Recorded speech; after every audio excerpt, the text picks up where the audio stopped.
Good morning, good afternoon, good evening, all of them at the same time. Well, my city, Melbourne, has just gone into another lockdown. We had 1 week in France really to prepare for everything. So we worked 7 days. How do you make online classes more interactive or more engaging for the students? I make it sound easy, but it's only easy because that's been a long journey to get to that point. So we just happen to be ready in the right place at the right time. We'll have a terrific conversation with the promise in my mind that once we come to the end of this conversation, we shall have definitely found out some tiny bits of holy grail as to how we tame this beast called online teaching. Hello all, this is Professor Prabhat from Goa Institute of Management.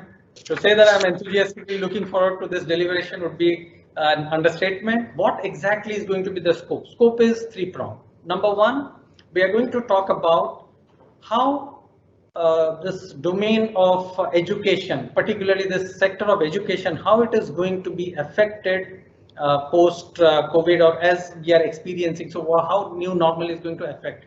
Number two is we are also going to talk about, like as educators, what is our role? What should we do?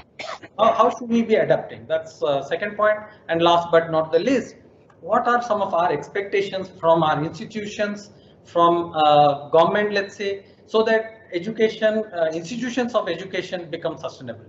It's going to be a dialogue process. So please understand what we are doing here is, while all the presenters will be coming once in in turns and following this agenda that has been shared with you, you the participants, you have this Q&A box.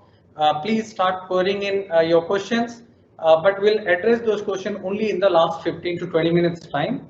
Whereas you already have, many of you have given certain questions, shared it with us. That's what we'll try and address in time to come. So in the first part, apart from the opening addresses, we'll also will follow those questions that you have already shared. And without much ado, I'll put Professor Ajit Parulekar, Director of Goa Institute of Management, for the welcome address. Good morning, good afternoon, good evening to our panelists, because we have panelists joining in from different time zones. I think a lot of our audience is from India, so a good afternoon to all of you. My thanks to the panelists for agreeing to be part of this panel, and to Professor Prabhat for organizing this. All institutions in higher education, all of us are waiting for having our students back on campus. And I think equally desperately waiting are our students who would prefer being on campus. I'll first talk about COVID, and then we'll go quickly beyond COVID. I think one of the things that's quite clear is that the new normal is here, and the new normal is here to stay for a long period of time, irrespective of whether COVID or not.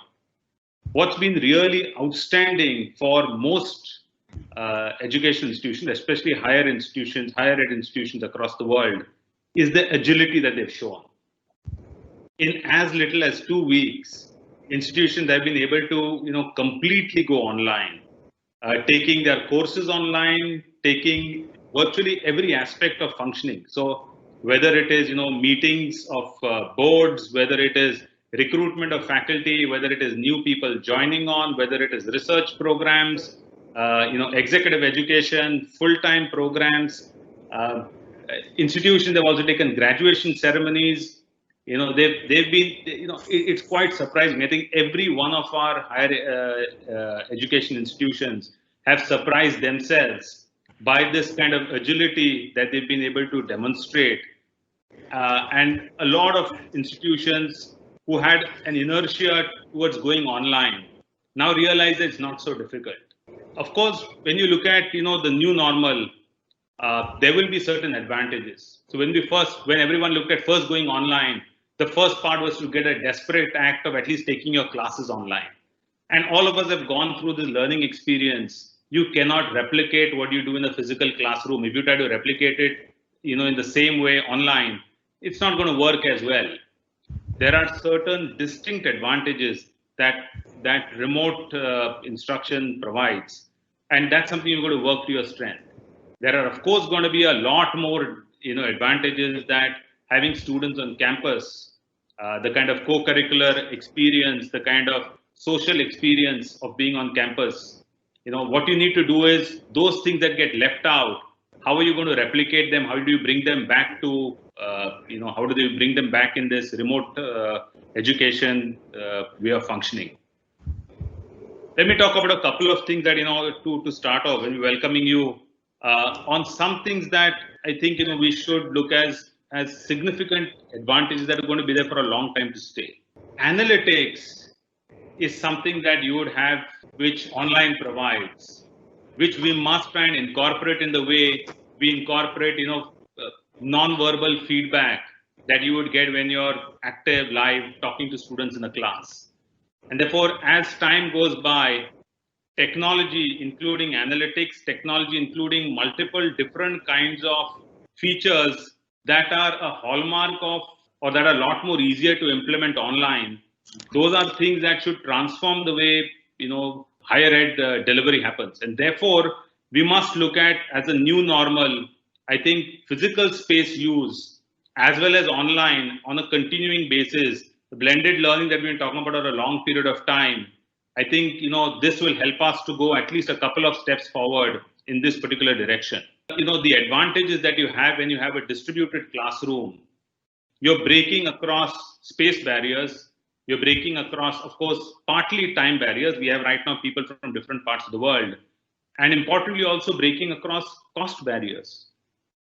Just for example, if you're doing, students can real time, therefore, do projects that are at different parts of the world, at least different parts of the country, because that's how our student populations are. When they're on campus, that's an advantage that's not available.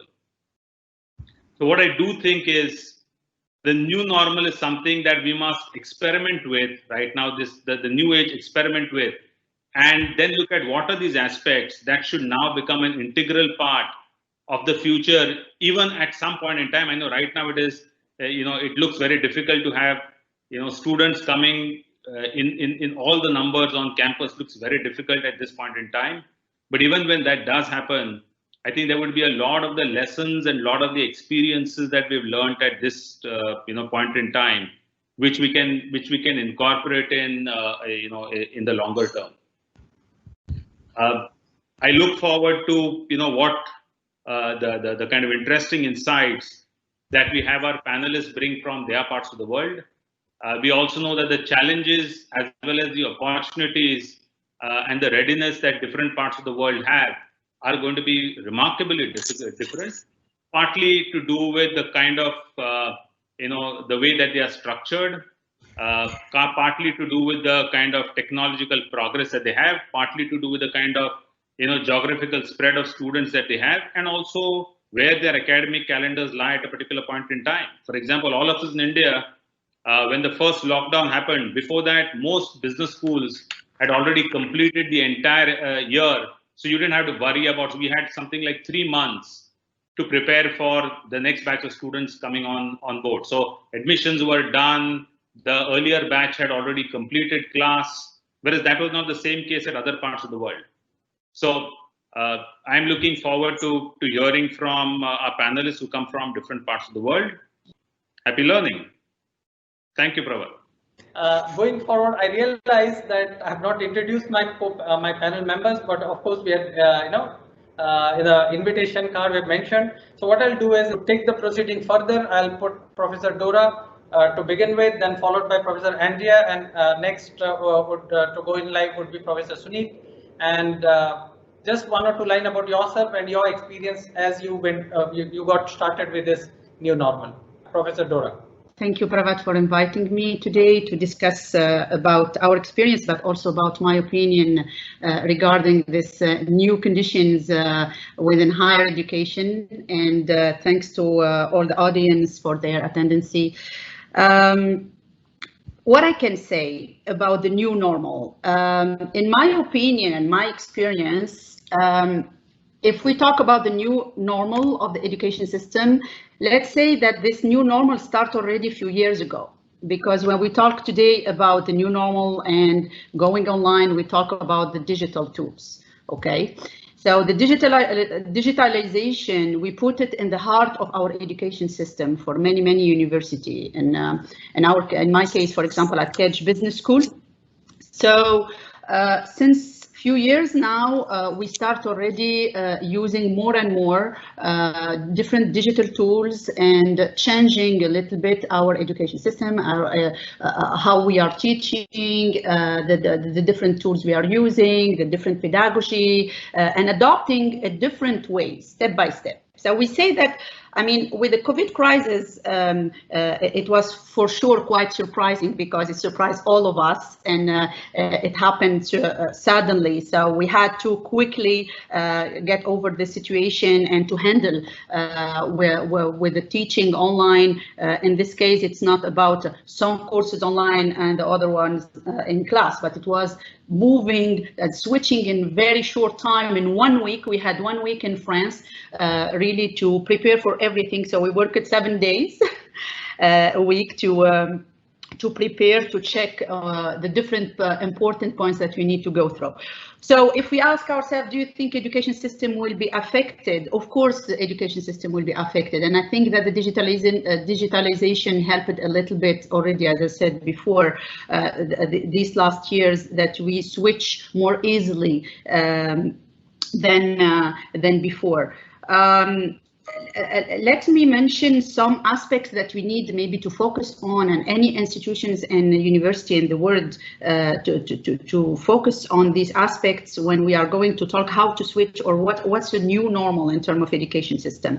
First of all, the pedagogy. We are going to have a chance later on. Prabhat will ask us more questions, the audience questions about how, for example, we are going to move online and to keep the class interactive, how we can keep the students being engaged, etc. So this leads to rethink about our pedagogy tools and the way we are giving our lecture. The other point is about the exams. How we are going to deal with exams online, how we are going to make sure that we are avoiding or that the students are going to cheat, or how we ensure there will be no plagiarism if we are going to give them an essay as a final exam, for example, to do at home. What about the system we are going to adopt? As I said before, in terms of pedagogy, are we going to use 100% full distance, or are we going to use a hybrid blended? But even we discover and we learn that in the blended, there are different forms of blended. There is no just one way of blended. It means in class and outside the class. I will go further about this later on. Other points. What about the value of our diploma that we are going to give to our students for their graduation?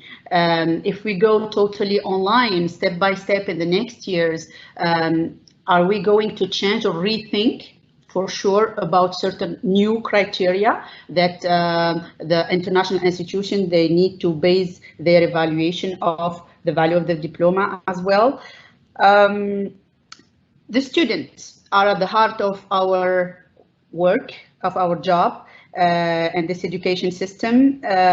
What about the well-being of the student? What about their perception as well of the fairness? What's fair and not fair for them in terms of learning methods, in terms of exams as well, in terms of assessment? So the fairness as perceived by the students is also some certain extent to be taken into account. Also their perception and fairness in terms of job market, and how will be their future, how we can ensure and give more confidence to the students regarding their future job and the labor market.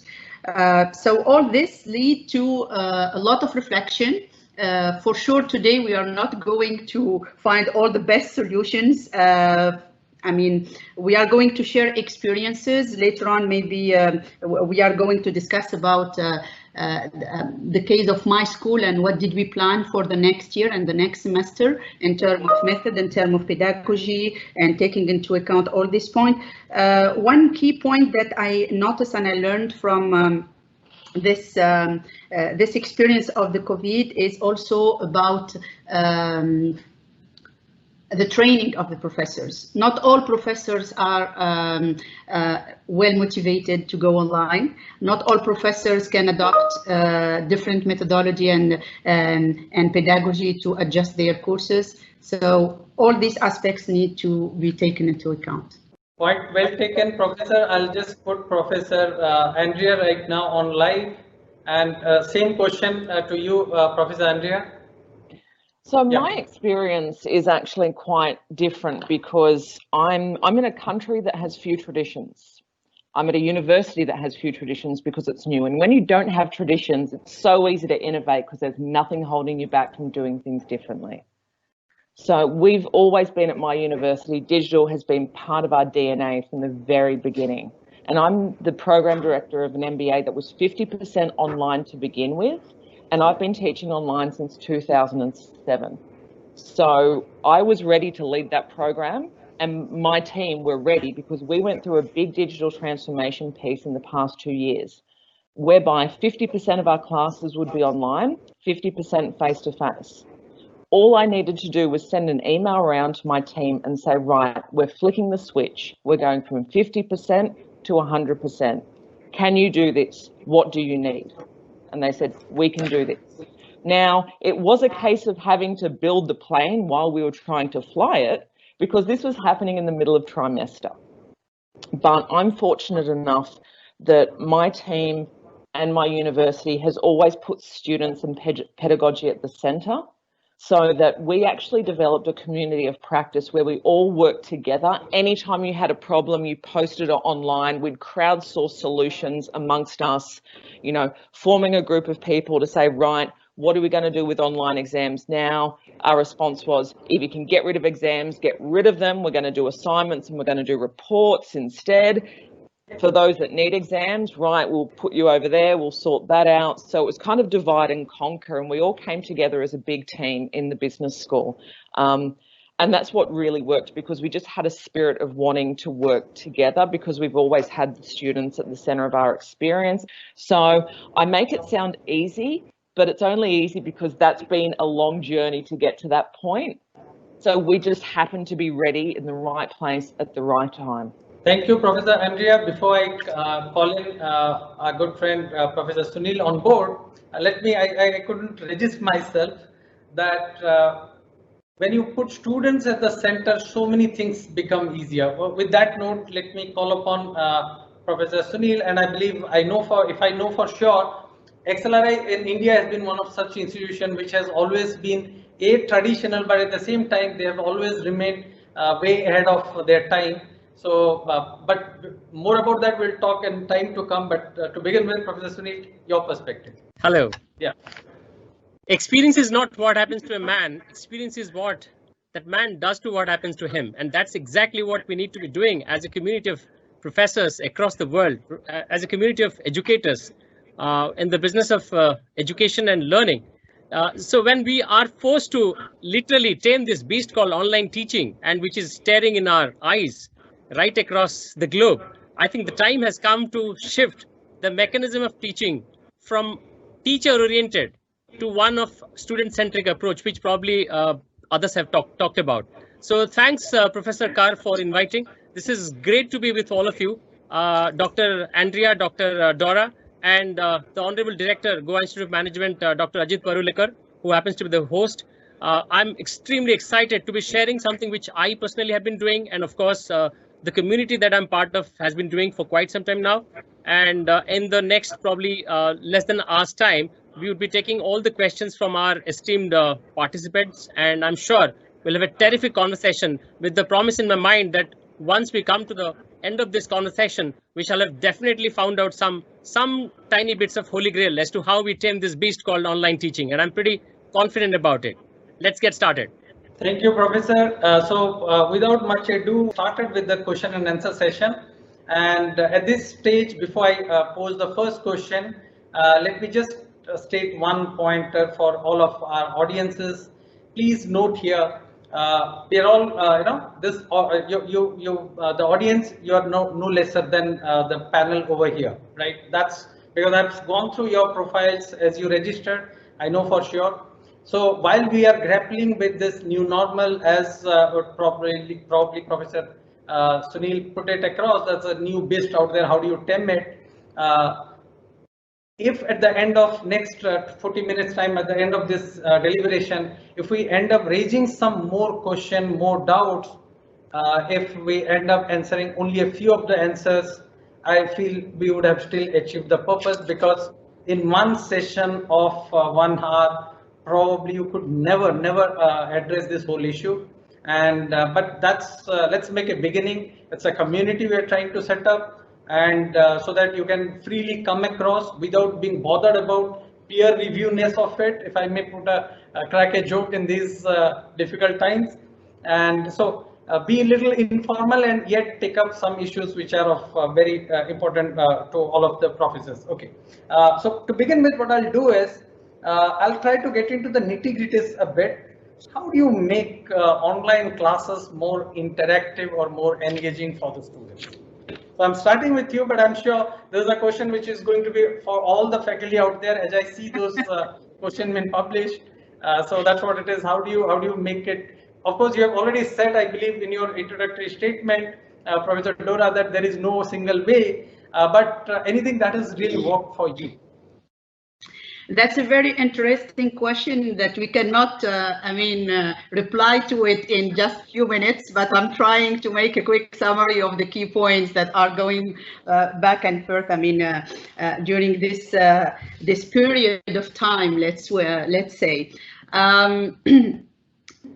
Some discovery as well that worked very well these last months. First of all, the new fashion, let's say, methods adopted by in our school and also in other schools of my other colleagues, make a course online very interactive is basically, first of all, thinking about the break. We cannot teach or keep the students focused on the course during 50 to 75 minutes as usual, as we do in face-to-face.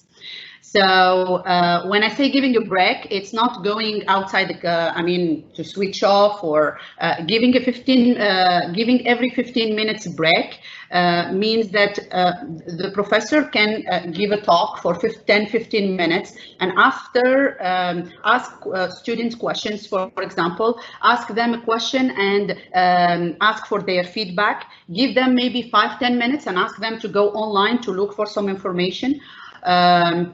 Or as well, nowadays, and we know new generation, they use digital tools much better than us.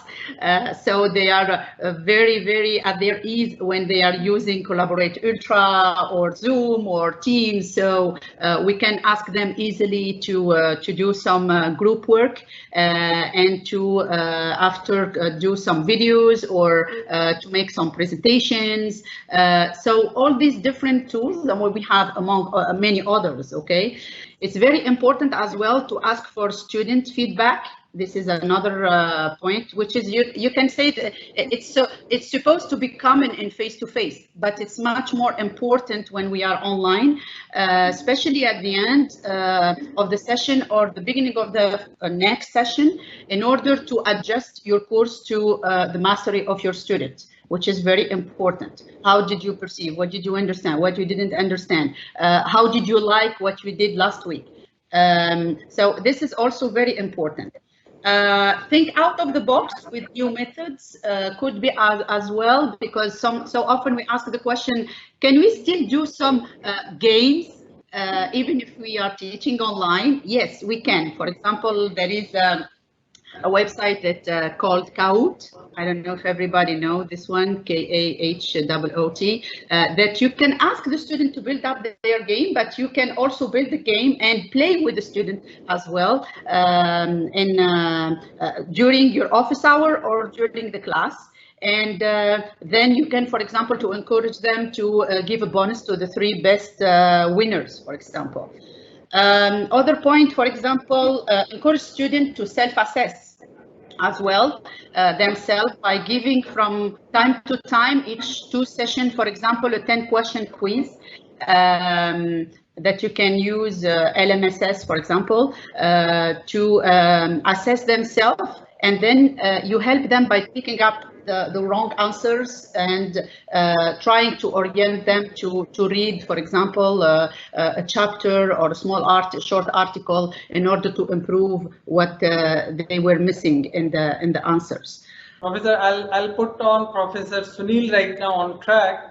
So Professor Sunil, your comments, please. Thank you. I'm reminded of this French philosopher and mathematician, Blaise Pascal, when he very famously said, "The heart has its reasons that reason knows not." So why I'm talking about what I'm talking about is for the following reason. As Dr. Andrea referred to her stint as the director of the online the program that is primarily online program. XLRI, yes, of course, we've been having the privilege of running online programs for the last 1 decade. But now, since it's lock, stock and barrel doing everything online, we need to understand that we are dealing with people not only with flesh and blood, but with absolute emotion. It can't be just rational content building that we are so much in love with as teachers. And we think once we build great content, we think it's wonderful. It is going to flow. No, we need to understand now it's time for us to turn to what I believe, what I have been using and has been working for me. Is the concepts that are curated from neuroscience, what neuroscience says, right from probably the best person that I would talk about to turn to is now Dan Kahneman. Probably before him, we had scientists, neuroscientists, rockstar neuroscientists like Antonio Damasio, very famously declared, and which is probably one of the staple principles for all teachers to know is, for all the learners, we learn because we feel, therefore we learn. So how do we have a control over the feeling of our students, learners? That's extremely important. We just can't create great content and expect them to learn and absolutely digest. So what Professor Dora has already referred to is something probably what she's talked about it. We need to also understand that all the participants, for really to learn, digest and go back home with the internalization process happening, they need to communicate back, because there is a human need in all of us to communicate. So how do we satiate that need? By giving them an opportunity every 10 minutes, 20 minutes time, and have them talk, have them interact, even if it's remote. So that would satiate the demand and desire, thereby creating a positive feeling, and which would absolutely be readily accepting the content, however thick and indigestible it might be, they would learn. So that's the first process. The second process is, how do we always ensure? In neuroscience, there is a brilliant term called the neurotransmitter called dopamine. Why am I saying dopamine? Dopamine is one neurotransmitter which helps all of us to stay motivated. And this is, I would say, it's a motivation chemical. And how do we inject that motivation chemical? Probably every session that I would start with an absolute benefit statement. What do they learn? What do they stand to learn and benefit from learning this particular content? And that should be the ideal first point for me, so that they are left anticipating. And anticipation is extremely important for motivation. Then I go ahead and start my content. And of course, as the time goes by, in the next half an hour's time that we have with us, I would also talk about a few other techniques. But as of now, I would say, yes, prepare a benefit statement for all the teachers and educators right at the beginning of your interaction, and then intersperse that content with opportunities that we need to give to our participants, to learners, to communicate back, which is extremely important to keep them always on the edge of learning and wanting to learn. And last but not least, yes, we always need to be mindful of curating our content, which is matching the memorability. We need to ensure that the content that we create should not be the best content. The content assessment has to happen whether it is going to be memorable for most of my students, let's say, or most of my participants. If the answer is yes, and of course we'll talk about the concept of memorability in the next half an hour's time. So these are the 3-4 things I would say are extremely important for all the teachers, whether they're doing online or in-person class. And this is the staple rule that I would apply for myself. Thank you, Professor. I'll put Professor Andrea now on screen. Professor, your comments on anything that probably Professor Dora and Sunil might have still left untouched. I'm just going to reflect back on what both of them have said, but just contextualize again my background. So the MBA that I'm in charge of is a part-time MBA. The average age of the student is 38, very successful with very successful careers. So they have full-time jobs, full-time family, part-time study. So I've got to compete with their attention elsewhere in far more valuable areas. So the way in which I manage that is by digesting things into small chunks. So rather than sit and watch me talk for an hour, I pre-record an hour's lecture into 10 or 15-minute chunks so they can consume them while they're doing their cooking, you know, watch it while they're doing vacuuming, you know, changing the baby, and then they can spend that hour to come online and properly have a discussion. So it's about focusing on what they can do away from the computer and then focusing on what you can do to bring them together for engagement. So at this stage, I'll put it this way.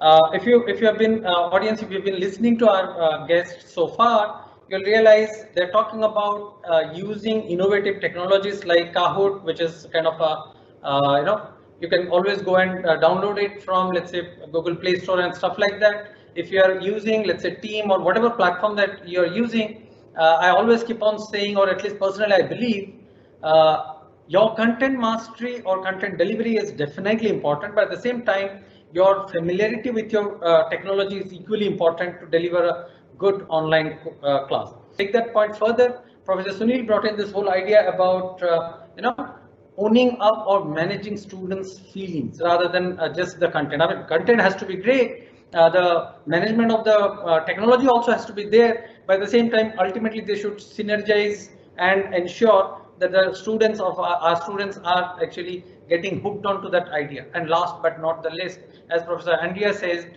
that today, particularly more so in an online course, whether you had a part-time program or a full-time program, because all of us are online right now, we have to compete. We, the professors, has to be on our toes to compete to get the time of the student, or get not just the mind share, but also their, if I may use a word, share of their time.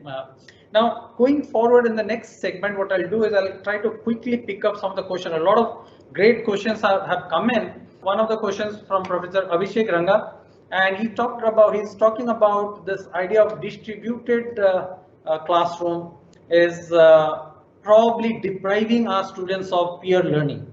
So in that context, maybe Professor Andrea, because yours was anyway part-time program all along, or you have got a long history out there of you know, delivering these online courses. Would you like to take a go at how do you manage peer learning in an online context? Well, my best advice is to think about, when you are planning your class, what is synchronous that you have to do together and what is asynchronous. So you don't have to have them the whole time and try and entertain and get them to communicate right in front of you. You can plan things for them to do in peer learning groups outside of the learning platform. And in fact, giving them the freedom to do that will, you know, allow them to have more organic peer learning that way. So giving them group homework to do in a virtual space, then come back and report. We won't see the peer learning, so we have to trust that they'll be doing it. But if we get them to reflect on this process during and after, then we can actually look at how they are learning from each other as well as just from us, because we're only one person. And, you know, there's a reason why movies have budgets of hundreds of millions of dollars, because it takes that much to create a 2-hour compelling narrative on a screen. So we have to be kind to ourselves and allow them the opportunity to go away and do stuff and then come back in and check. And I find that that's worked quite well. As some of our panelists have been talking about, I think I'll try to bring in a lighter note here. One of the audience has asked, I mean, I didn't want to answer it on my own. So this question is to Professor Dora, and the question goes like, you don't have to technically show it to them, but the question is as follows. It says, how did you manage to get your background blurred?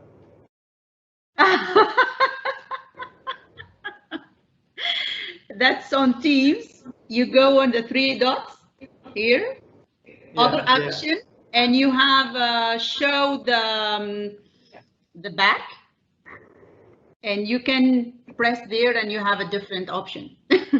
so I think the point well taken. I just wanted to bring in a little bit of a lighter note during this entire serious discussion going on, because one of our audience out there is writing that you have to ensure that the online classes do not become monotonous out there. And having mentioned about this idea of monotony, I'll request Professor Sunil, because he was talking about this neurotransmitter and dopamine and all. Professor, if you could bring in a little more dive deeper into this whole thing of how do you break monotony? Of course, managing time is one aspect. Something else, if you would like to add to Thank that. you. Yeah. Thank you. In fact, that's exactly what I started alluding to. In 21st century, it is incontrovertibly proven that cognition and emotion, they go hand in hand. They're intertwined. We just can't believe in the fact that cognition can be standing in isolation, separation. No, not at all. We need to be constantly ensuring that our students, the learners, are engaged, not only with the content, but also emotionally they're engaged. So one of the best ways to do that is the following. We need to be constant. I think Dr. Dora or Dr. Andrea have kind of referred to it without mentioning in as many words, which I'm going to confirm here now. So we need to break it down to small little chunks of assessment, or rather tasks that we need to give them at regular intervals. So what would this particular aspect achieve? It would achieve the following objective. Once we give them small little chunks of, let's say, grueling work for them to perform while we are teaching online, so they constantly, by doing it and touching the finish line, they would always be staying motivated. This neurotransmitter I talked about, dopamine, we are ensuring that in our back of our mind that the dopamine secretion happens all the time in our learners' heads and the brains. And thereby, this is one of the best ways, because the feeling of accomplishment is extremely important for them to have, the feeling of celebration.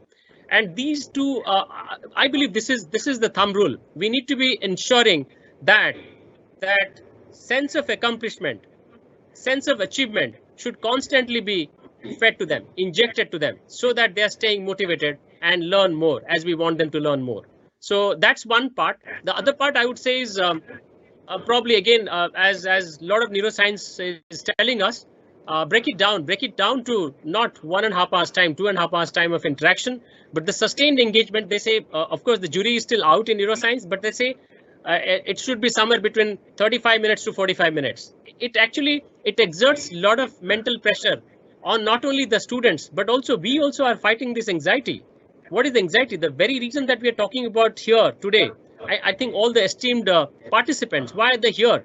The best part is all of us want to really get at something, and I'm sure we'll be, as we are saying, we human beings are extremely adaptive. We are ruthlessly, frankly speaking, adaptive. And I'm sure 1 year from now, I think we shall have many more such techniques that we are talking about. We are scratching the surface. But as of now, I would say, yes, break it down to small little chunks whereby they are assessed, they achieve, and they feel accomplished. And also 45 minutes time is all that we need to have. Then the break must come into picture. Then again, we start back. So these are the few things that I would suggest that we must do in order for the learner's emotion to be absolutely robust to learn.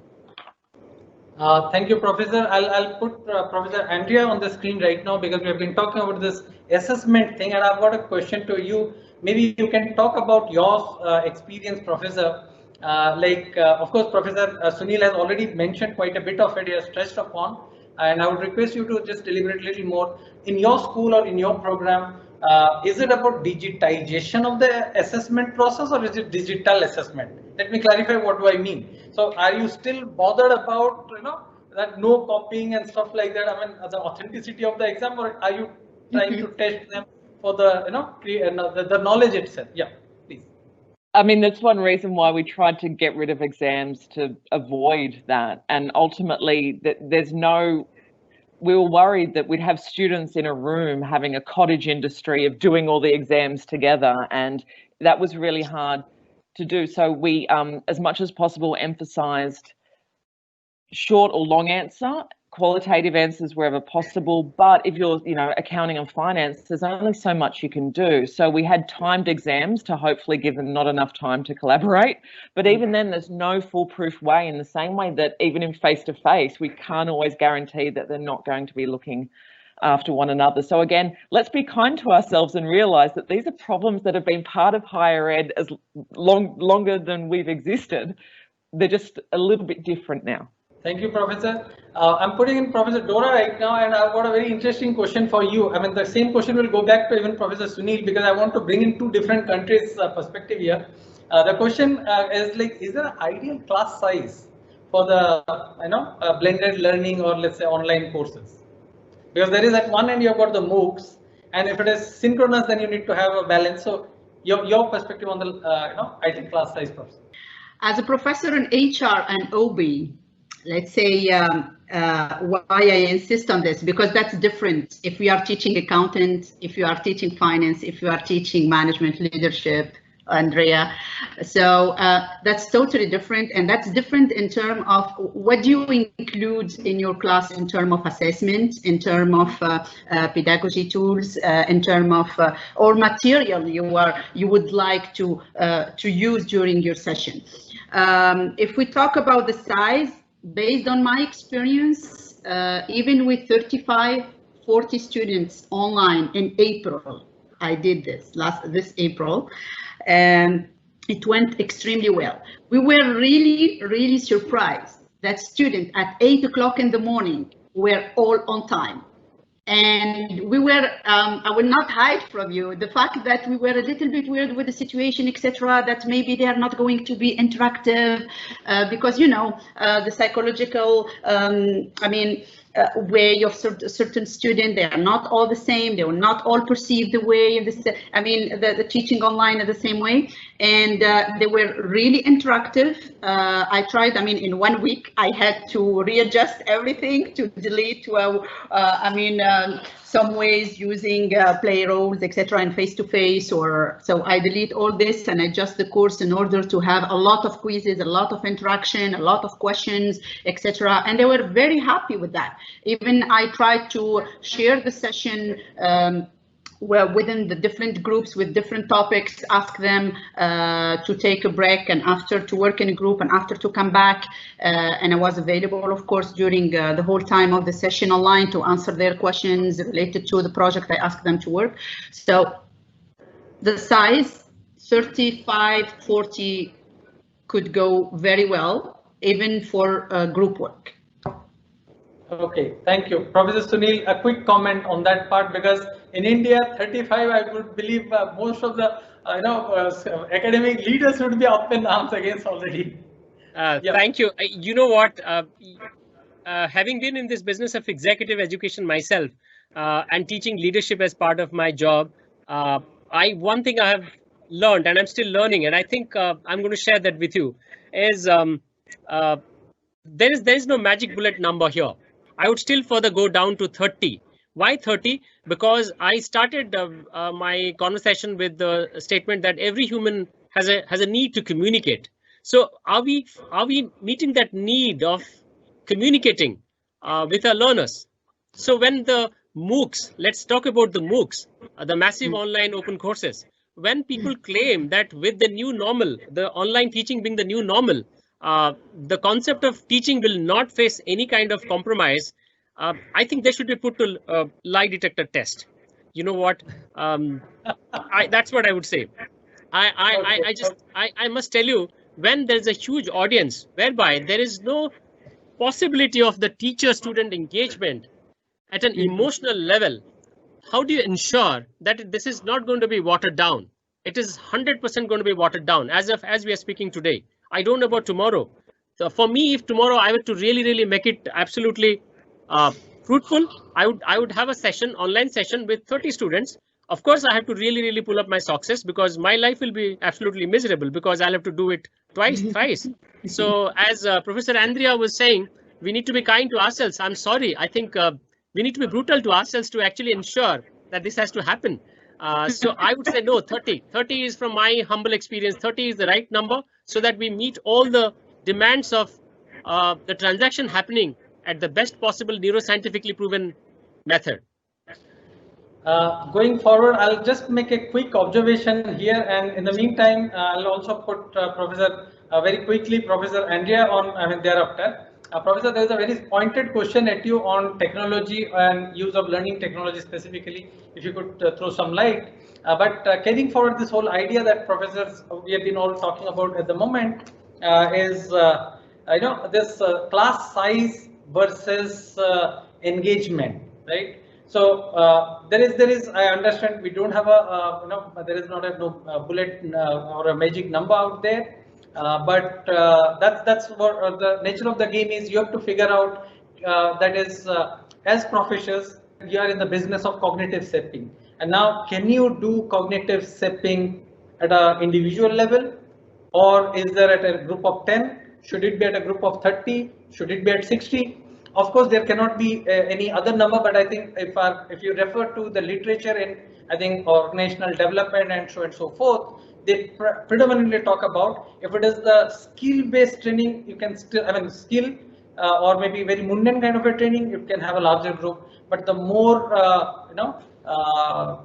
intensive the knowledge is, or the learning has to be. Let's say PhD scholar, you'll never find a professor having more than, let's say, 3 or 4 scholars, or maybe point is the task that is important rather than the topic of, I mean, it's a context which will decide the size rather than anything else.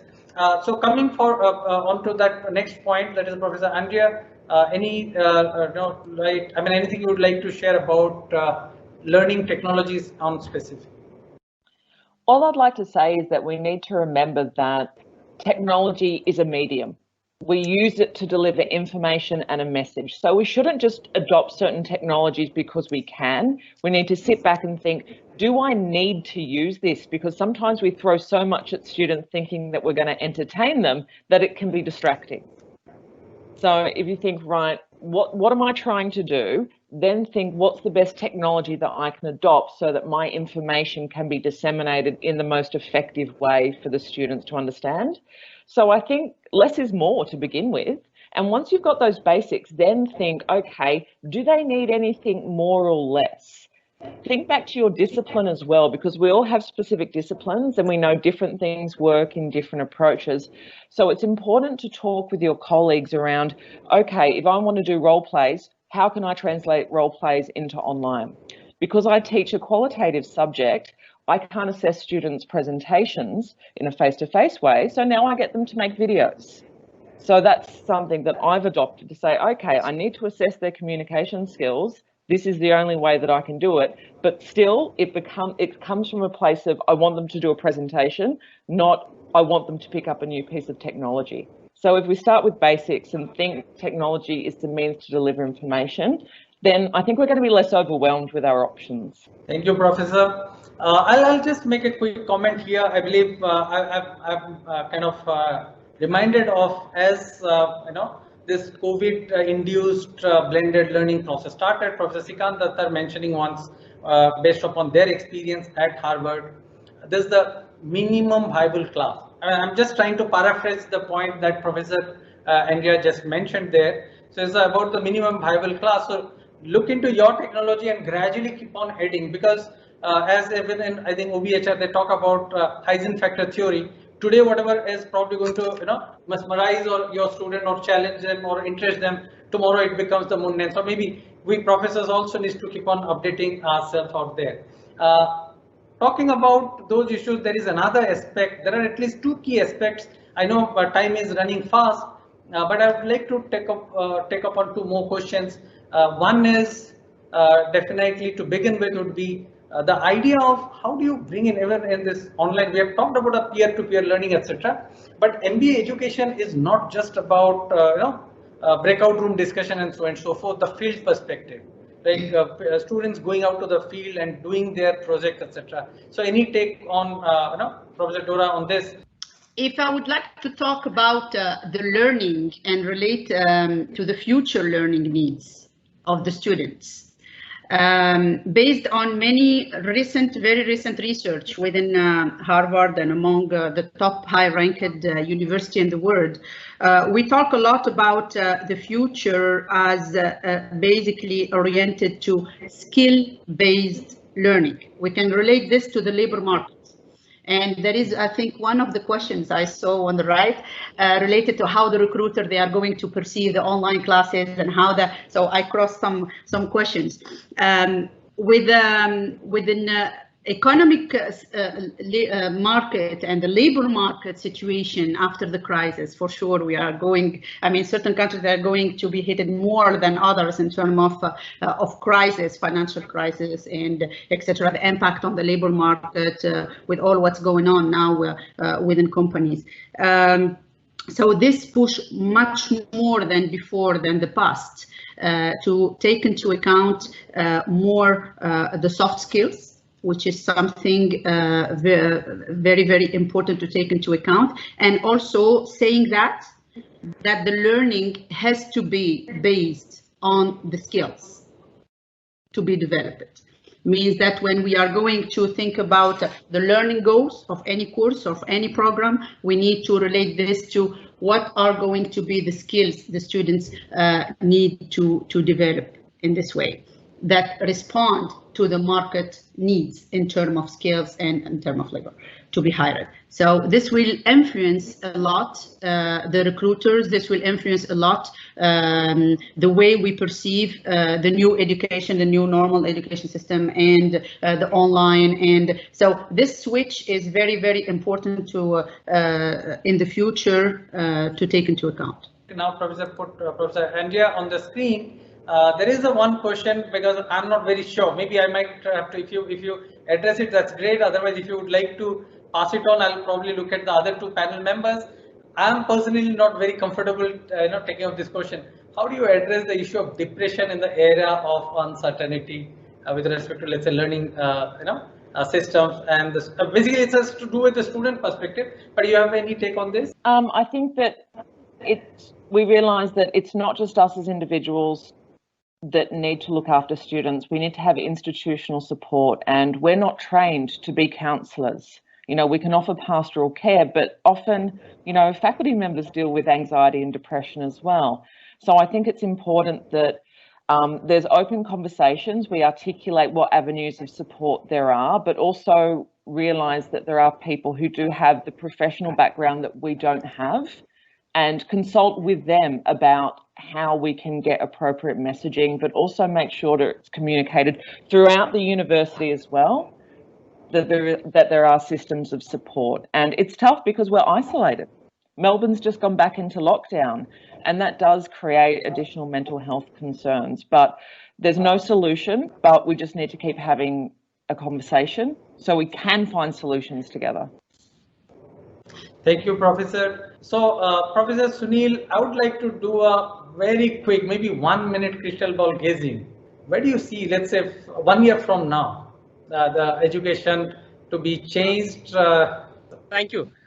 In fact, when it all started, I was thinking that probably we are staring into a black swan event. It is not yet clear whether it is a black swan event or not.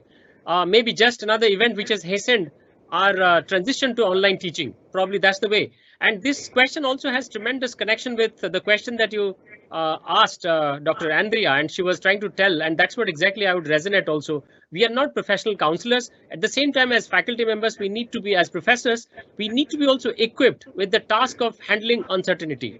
Time has come for us to understand that we need to develop something which a lot of experts in the field of education and neuroscience say, developing a kind of liquid knowledge. In fact, a lot of research is happening now why education also, apart from being just education, has to constantly tell people what kind of meaning are they infusing into their content. That's extremely important, because meaning, ultimately we human beings, we hang on to meaning. So is my teaching, let's say this online conversation that we're having, so how is it also, apart from addressing the questions that a lot of our esteemed participants would be having now, how is it also addressing subconsciously or unconsciously the concept of meaning? And please make no mistake, this is not the last crisis that we are witnessing in our lifetime, and we need to build that resilience. I would actually remind all of us and remind all the participants why it is important to stay, as Nicholas Nassim Taleb talked about, anti-fragility. We need to be building layers of redundancy into our being. We need to be building layers of redundancy into our organizations so that we stay anti-fragile. So tomorrow, should there be a crisis, far from breaking apart, far from behaving just like a phoenix, we need to be a hydra. We need to not only bounce back, but be better than what we were before. Thank you, Professor. Out there, any action you look at is preceded by often by certain thought, whether it is conscious or unconscious. And as professors or academicians or scholars, in various ways, through discussion, through research, through other activities, we are the ones who try to, kind of set these cognitions, set these thought processes. And so hence, it is equally important for us as we go through this transition process to be conscious about our own skills, our own the manner in which we think and the way our action and thought is going to be influencing the future generation. Because I mean, there is no point of looking back. I mean, if you're a farmer, if you make a mistake, it's just for 1 year. But as a teacher, if you make a mistake, I think it's entire generation would be washed out there. So with these notes, I'll probably thank Professor Dora, Professor Andrea, and Professor Sunil. I'm really not sure to what extent we have come up to satisfy the august audience. So my request to all the attendees to just quickly type in something, some words to us about the about last 1 hour's deliberation. Professor Andrea, would you like to add anything to this discussion at this point of time? No, I just want to say thank you for joining us this evening. We're all here as a community. We're all having to deal with this together. So let's make sure that we do work together as scholars and support and help each other. And that's how, great things will happen. Professor Dora. Thank you so much. What I can add after Andrea, nice words. I believe a lot, like she said, within this crisis context about sharing practices all together and support each other as we are all going through the same situation and toward the same education system. I think that one day we are all going to talk about the same digital tools, the same way, etc. And I mean, that's not surprising. I think that the COVID is rushing a little bit and squeezing us to go more quickly toward all this, but it's, I mean, since, as I said, and Andrea also mentioned it before, that since a few years we know already that we are going through this one day, talking about the digitalization. So thank you again. Professor Sunil, last quick words from you. How we respond to this pandemic is what will be our experience, not this pandemic. So how we respond is extremely important, and let's curate that response. And I'm sure as a community, as human beings, I'm sure we shall be evolving a lot better, speedier, and probably we'll be definitely coming out with a lot of victory and a lot of feathers in our cap as community of educators. Thank you once again to all the panel members, all the august audience out there. I mean, I have nothing more to add. As we are discussing, I'm seeing all those nice words have come in, but I think I would still put it across just one word. Let's say time will take care of all these vagaries of COVID that it has unleashed upon us. With that note, I'll thank you all and say goodbye. Goodbye to my august panel members and all the attendees. Thank you. Thank you. Thank you. Thank you. Thank you.